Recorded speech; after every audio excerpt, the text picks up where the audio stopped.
Hello বন্ধুরা, আজকে আমি আপনাদের সামনে আম দিয়ে একটা ল্যাংচা বানিয়ে দেখাবো। তা দেখুন বন্ধুরা, লাস্ট পর্যন্ত ভিডিওটা। এই আমটা দিয়ে আমি একটা আমের একটা পেস্ট বানিয়ে নেব। এই যে এখান থেকে আমগুলো একটা চামচের সাহায্যে আমি নিয়ে নিচ্ছি, আর মিক্সি জারের মধ্যে নিয়ে নিচ্ছি। এইভাবে আমি আমগুলোকে নিয়ে নিচ্ছি। এই ছোটো এক বাটি একটু চিনি দিয়ে দিচ্ছি, আর ছোটো এক গ্লাসে এক গ্লাস দুধ দিয়ে দিচ্ছি, আর দুটো এলাচকে আমি ভেঙে দিয়ে দিচ্ছি। এলাচকে দুটো এলাচ আমি দিয়ে দিচ্ছি। এটাকে আমি একটা পেস্ট বানিয়ে নেব। পেস্ট বানিয়ে এটা দেখুন, আমার পেস্টটা হয়ে গেছে। এরকম একটা পেস্ট করে নিচ্ছি। কড়াই বসিয়ে দিয়েছি, এই কড়াইয়ের মধ্যে আমি ঘি দিয়ে দিচ্ছি।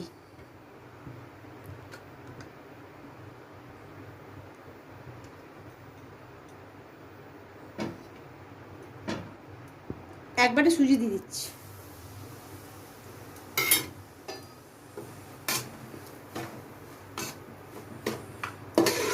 সুজিটাকে একটু হালকা করে ভেজে নেব। এই সুজিটা আমার হালকা করে ভাজা হয়ে গেছে। এবার আমার যে পেস্টটা আমি করে গেছি, সেই পেস্টটা এর মধ্যে দিয়ে দেবো।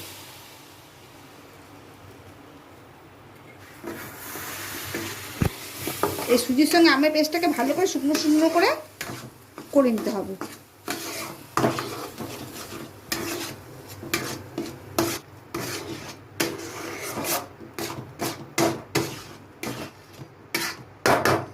আমার হয়ে গেছে।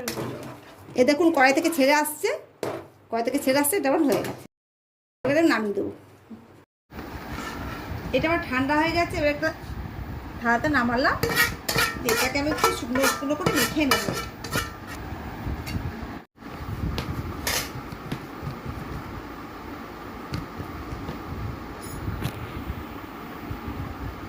এবার সামান্য একটু আটা দিয়ে দিলাম, এবার ঘি দিয়ে দিচ্ছি,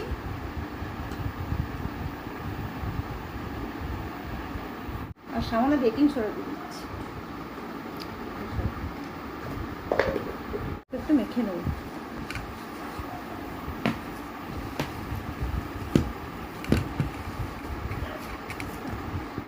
মিষ্টিগুলোকে আমি তৈরি করে নেব। আছে, এখান থেকে একটু করে নিয়ে নিচ্ছি।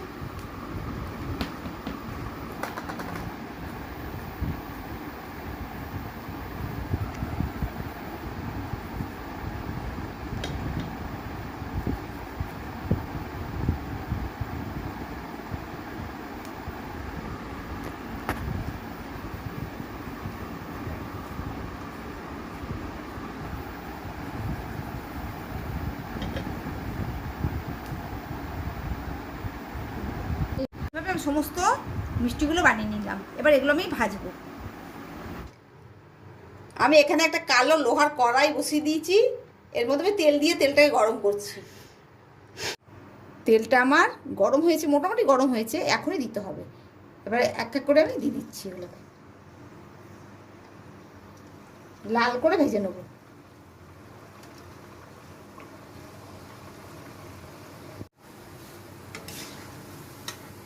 এগুলো আমার ভাজা হয়ে গেলে এগুলো আমি নামিয়ে নিচ্ছি।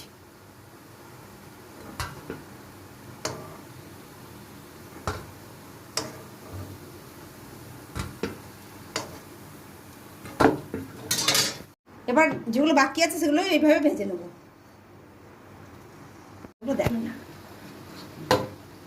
এগুলো আমার হয়ে গেল, এগুলোকে আমি নামিয়ে নিচ্ছি। মিষ্টিগুলো সব আমার ভাজা হয়ে গেল। এবার আমি চিনির রসে এগুলো ডুবাবো।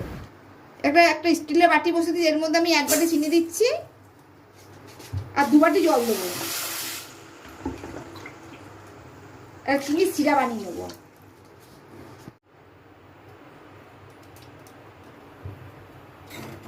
চিনিটা গলা পর্যন্ত একটু অপেক্ষা করতে হবে।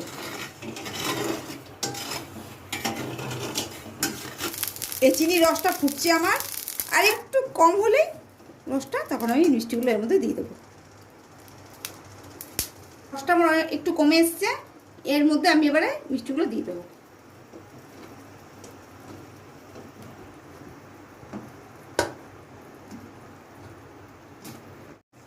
একটু ফুটিয়ে নিয়ে তারপর আমি এটাকে রেখে দেবো। একটু ফুটিয়ে নিই।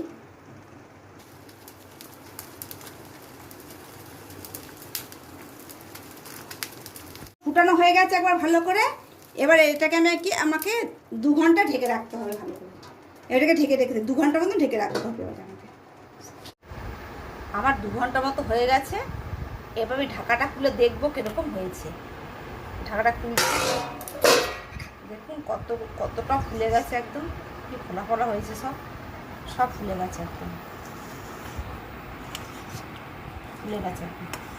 আমি বাটিতে একটু তুলে দেখাচ্ছি আপনাদের।